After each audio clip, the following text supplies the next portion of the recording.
You are listening to Chapter 3 of Shipwrecked in the Land of King Tobacco, the first Washington family immigrant to America. To purchase your own copy in paperback or for your Kindle or electronic device, please visit amazon.com/author/nicholasdgarrett or visit George Washington's birthplace, 1732 Popes Creek Road, George Washington's birthplace, Virginia. To unlock chapters of the audiobook, visit patreon.com/shipwreckedbook, and for a nominal monthly fee, you can unlock chapters of the audiobook. To hear excerpts for free, lectures, and information about the book, please visit the YouTube channels in the video descriptions. This chapter is read by the author, Nicholas D. Nick Garrett. Chapter 3. Tobacco from the mid-Atlantic colonies was amongst the most valuable crops in Europe, where it became a popular commodity. It was grown in the fertile land around the Potomac, York, Rappahannock, and James rivers, and was known by the name of sweet-scented. The whole region enjoyed the distinction of producing at the time the best tobacco in all that country. The soil was legendary. Beyond legendary. Writers from the 1730s looking back on John Washington's time venerated it as esteemed throughout the rest of the world for the quality of the tobacco it produced. More importantly, tobacco being grown in Virginia's northern neck and southern Maryland were fueling an international craze. The sweet-scented strain had become a world competitor and put the mid-Atlantic on the map. The famous explorer and early Jamestown settler John Smith had said, "The vesture of the earth in most places doth manifestly prove the nature of the soil to be lusty and very rich. The best ground is known by the vesture it beareth, as by the greatness of trees or abundance of weeds."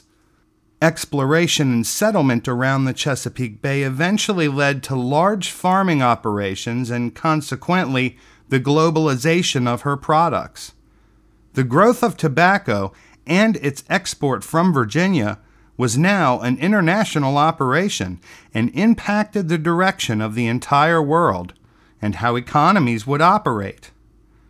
The fields around what came to be called the colonial tidewater, cut originally from the crudely hewn forests, gave forth the plant everyone wanted. Such high yields of tobacco took its toll on the land and led to westward expansion for more. The constant push onto what were native lands, west of the agreed-upon English boundaries, resulted from the fact that tobacco growth depleted soil so quickly that new acreage was constantly being etched out of the forest. Fields used for several consecutive years needed to lie fallow or remain out of use for one or more growth cycles. The only choice was to forge new territory. Immigrants pushed westward to keep up with international demand for sweet-scented. Jamestown became the English settlement where the Virginia Company of London set up to capitalize on the craze. The company had sent its first would-be settlers back in 1607 before the tobacco boom. Finding the area already inhabited by a thriving native society and in desperate need of food, the settlers formed an alliance with Wahunsanakawa, leader of the native confederation called the Powhatan Confederacy. Some scholars believe the Powhatan Confederacy was a large continental alliance, but in the mid-Atlantic they were comprised of almost 30 regional native tribes. Even with their powerful alliance, natives still feared the English weapons. They developed a strategy to level the playing field by trading food the English desperately needed for English weapons and armor. As more immigrants came to the region, the delicate balance of diplomacy between Jamestown and the Powhatan became strained.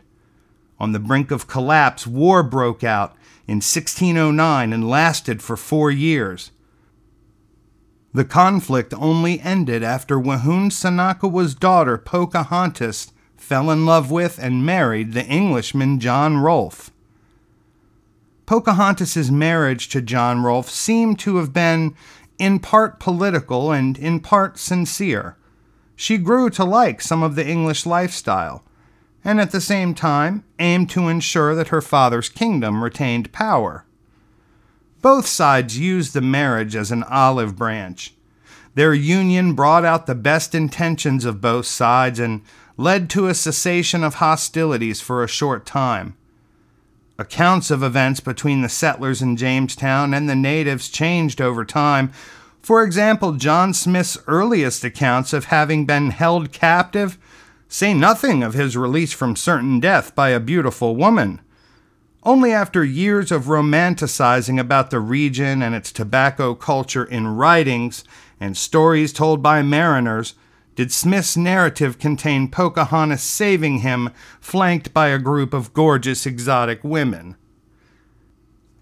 Between 1619 and 1622, the House of Burgesses, the lower house of a frontier form of parliament, began holding regular sessions in Jamestown. No doubt protection and diplomacy were among the main topics of the session during those early days.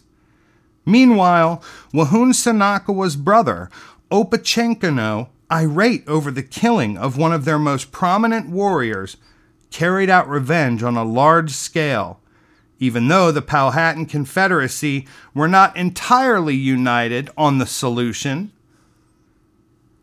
Against his brother Wahun Sanakawa's better judgment, the Pamunkey attacked Jamestown and killed 1/4 of the entire male population, between 300 and 350 in all.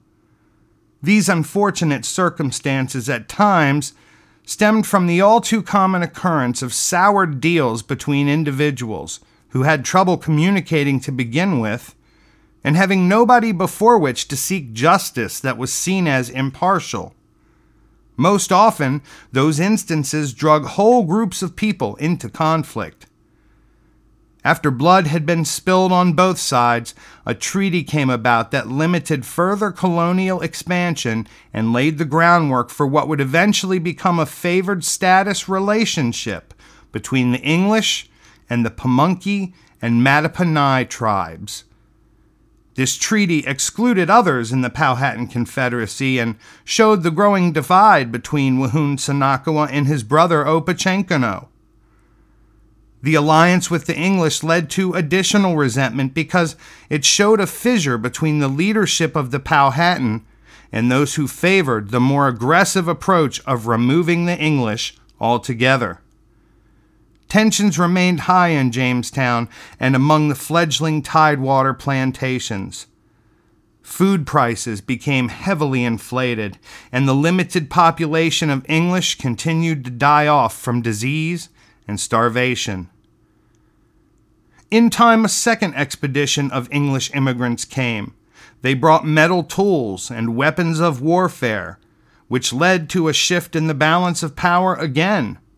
Before long, the agreed-upon boundary of limiting English settlement to the Accomack Peninsula and James Valley was broken, both on purpose and by the natural evolution of immigrants coming into the area with no understanding of the previous 40 years of delicate political relations and diplomatic efforts. Opechancanough became Powhatan when his brother Wahun Sanakawa died. His approach was to bide his time, partly from fear, and partly from his own dwindling popularity among many tribes in the Powhatan Nation who wanted to kill off the English completely. Some natives acclimated, preferring the English way of life. In turn, some English emigrated to one of the many native tribes, finding the way of life and access to food more stable and appealing. Yet other natives traveled as far west as they could get, seeing the writing on the proverbial wall about their way of life before the spread of English civilization. During the last of the major conflicts in the 1640s, Opachenko, then an old man, was unceremoniously killed, having been shot in the back, according to his warriors. With him dead, the centralized power of the Powhatan Confederacy in the region weakened, and left most tribes on their own to negotiate and coexist however they could with the English. With new English immigrants arriving, many from the same communities in England where the Washingtons had lived, the dreams of making it big in the tobacco game took root. John Rolfe was credited with establishing the thriving tobacco culture in the Tidewater after he and Pocahontas returned from England in 1613 and 14. Together, they had sparked the imaginations and the taste buds of the English for sweet-scented. By the time John Washington arrived, the colony had been framed as a romanticized way of living that brought people to settle in droves. Once settled, immigrants relied on a constant flow of imports, just like the ones John was ferrying into the narrow tributaries around the northern neck that very moment. Plantations ordered food, homewares, and anything that could be shipped. As the crew of the Seahorse of London used small breakaway skiffs to navigate the branches and streams of the main river tributaries, the crew couldn't help but be impressed by what they saw. Those narrow waterways emptied into the York, James, Rappahannock, and Potomac rivers. With few exceptions, each was speckled with plantations that had their own river landings for receiving goods from smaller vessels. Each skiff was filled with goods and stopped along plantation landings to fill previously purchased orders or to attempt new sales based on a plantation's needs. The hogshead and cask were pre-made barrels that held products and represented common units of weights and measures. Coopers, just like John Washington's younger brother Lawrence, shaped different hogsheads and casks depending on the quantity of the product ordered. This system allowed a colonist to purchase and store various quantities of goods for long periods of time in plantation storehouses. Some barrels were even made with primitive watertight technology designed to keep goods fresher longer. With some imports having to travel halfway around the world, it was wise for a planter to buy and sell goods in large quantities that would last a while, considering how long it took for merchant ships to make their way across the sea. Further, the effect of humidity on staple products making their way up narrow tributaries to some families meant timelines were of the essence. It had been John Smith's exploration, documentation, and subsequent mapping that led to the surveying of the Northern Neck and spawned further settlement. The so-called Northern Neck was a lush peninsula between the Rappahannock and Potomac rivers that narrowed to a point where the two met. The location was perfect for immigrants and growing families as the population spread out. Roughly 61 miles long and 15 to 20 miles wide, the region would come to contain 6 counties over the subsequent 50 years. Much of which was prime riverside land. Even though it took a while by boat to get to Jamestown, travel by water allowed families to spread out beyond a few miles, yet remain connected to the power centers and trading posts. The increasing ability of the English to grow their own food, the political dissolution of the Powhatan Confederacy, and the sheer volume of immigrants from England made the palisaded walls of Jamestown an unnecessary relic of the past. In time, regional militias would see to the security of the colonists as they spread out to settle. Already, Northumberland County had been ceded back in 1648 and 49, followed by Lancaster in 51 and 52, and Westmoreland in 1653 and 54. In 1664, Stafford County would be established, and later Richmond County in 1692. King George's County would join the group over 30 years later. The borders of the counties changed every few years, sometimes more frequently to accommodate the need for rapid settlement along prime tidewater land. Another boom in settlement occurred in the 1640s when the Northern Neck was opened to families from across the Potomac in Maryland. A mass exodus of those who had been embroiled in an event called Ingle's Rebellion, such as the Popes, Monroes, Coles, Broadhursts, Bretts, and Gerards, to name just a few, came to settle.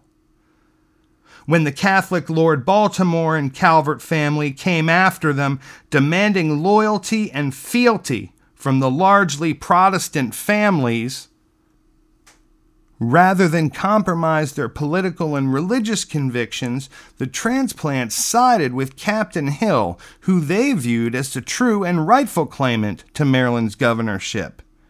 They followed him the short way across the Potomac into Virginia. By 1656 and 57, the entire neck had roughly 60 plantations, each ranging from a few dozen to thousands of acres. When John Washington arrived in Westmoreland County, he was surprised to see so many people. In addition to the 266 taxable residents in Westmoreland County, non-taxable residents such as servants, transient workers, and Marylanders constantly traveling the short distance back and forth across the Potomac did their business in the Northern Neck. John knew the industry to be growing and busy, but could not have envisioned the scope of what was already there were he not seeing it for himself. New waves of planters and investments in Virginia plantations cemented a way of life. Growth boomed throughout the 1650s and established arguably the best economy up to that point.